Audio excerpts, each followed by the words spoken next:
Hello, my name is Joshua Ryan Sinclair, formerly Clyde Taylor. A judge in the Monroe County Family Court here in Rochester, New York, basically told this black dad to end my home-based small business and get a regular job in order to pay my white ex-wife, a New York State employee who wanted a divorce after siphoning over $100,000 from her elderly relative's living trust and started an affair with one of her white coworkers, $188 a week for child support for my two older biracial sons, Evan and Ethan Sinclair, who she and their new live-in boyfriend were unjustly totally alienating from me, their black father, who was a stay-at-home dad and their primary caregiver since they were born.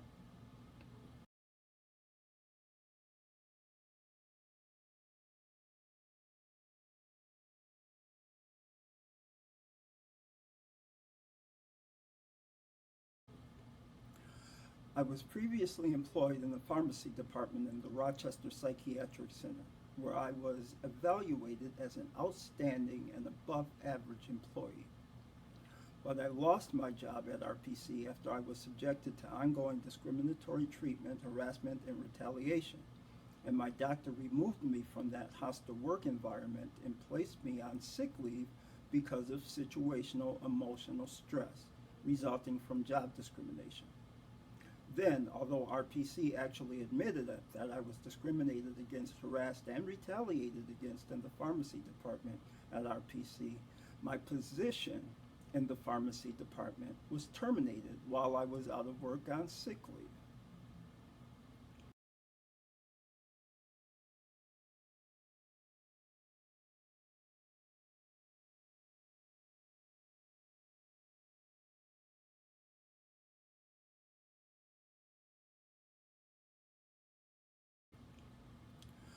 I was unable to get another job for quite a while, obviously because I filed formal discrimination complaints against my former employer. So I taught myself how to sew and started a home-based business as a fashion designer consultant. And when Evan was born on January 29th, 1999, and Ethan was born on October 2nd, 1995, I was blessed to be able to balance operating and steadily growing my home-based business with being a stay-at-home dad and Evan's and Ethan's primary caregiver.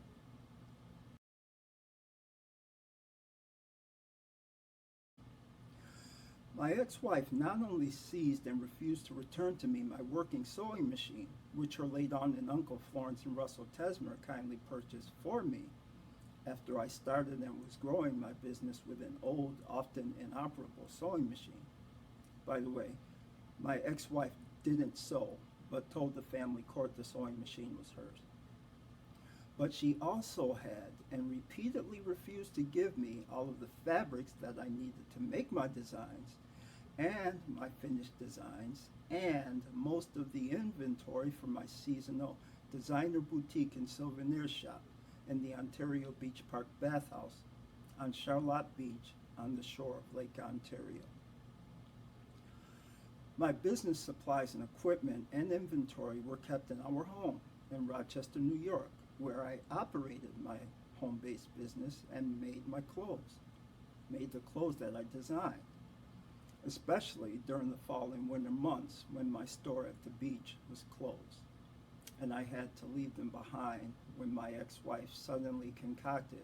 false allegations that I was abusive toward both of our young sons and her in order to unscrupulously seize an advantage in our custody dispute. And she was given an order of protection which forced me to immediately leave and stay at least 1,500 feet away from my sons and my ex-wife and our home on Monday, January 25th, 1999. My son Evan told me that our new boyfriend moved into our home a few weeks after I was forced to leave. Then, on or about February 25th, 1999, 1 month after I was forced to leave, my ex-wife and her live-in boyfriend actually filed fraudulent joint income tax returns using and apparently forging my name and the fraudulent profit or loss statement for my home-based business.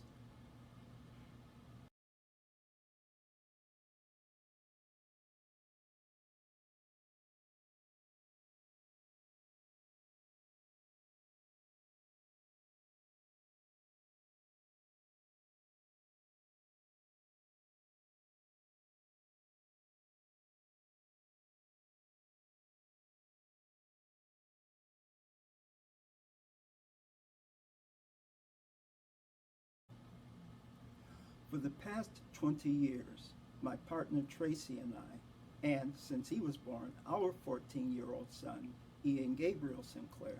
have been serving as full-time volunteer advocates for the elderly and disabled and for children suffering through crises. And for the past 10 years, we have been residing as volunteer living caregivers, companions, and security, and volunteer living hospice care providers for a disabled 97-year-old World War II veteran since shortly after his wife passed away from cancer 10 years ago.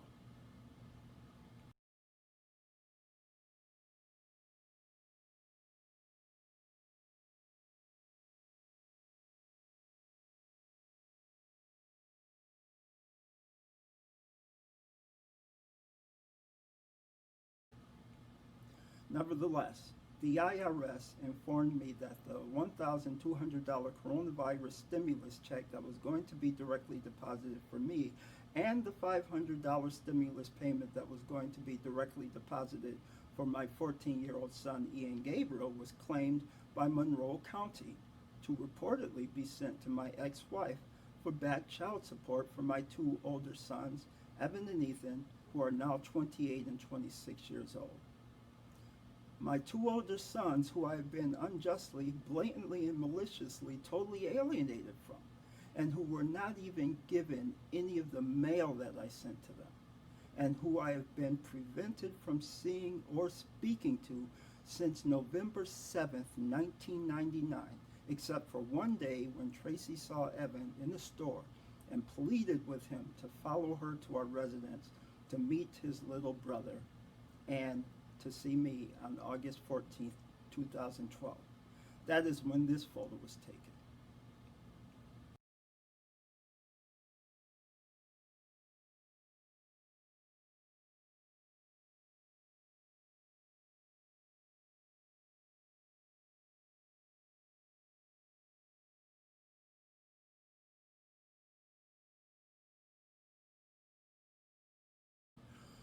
When Evan left that day,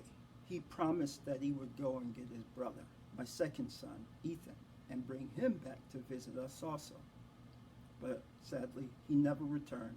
and we haven't seen him again since then. By the way,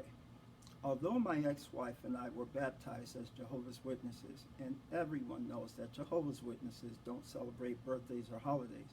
my ex-wife asked the family court to limit my visits with Evan and Ethan to supervised visits at the so-called Society for the Protection and Care of Children, the SPCC,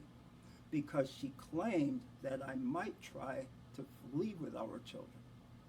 Then she manipulated the SPCC case liaison, Lauren Agnes, to establish a new rule which apparently only applied to me, telling me to stop bringing any gifts to our children, including money,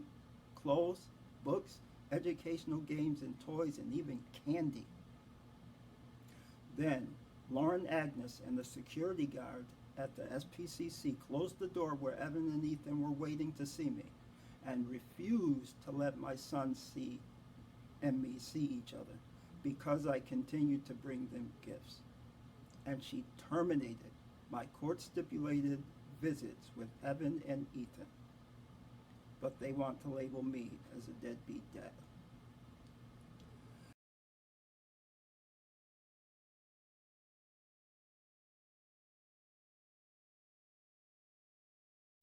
The SPCC case liaison,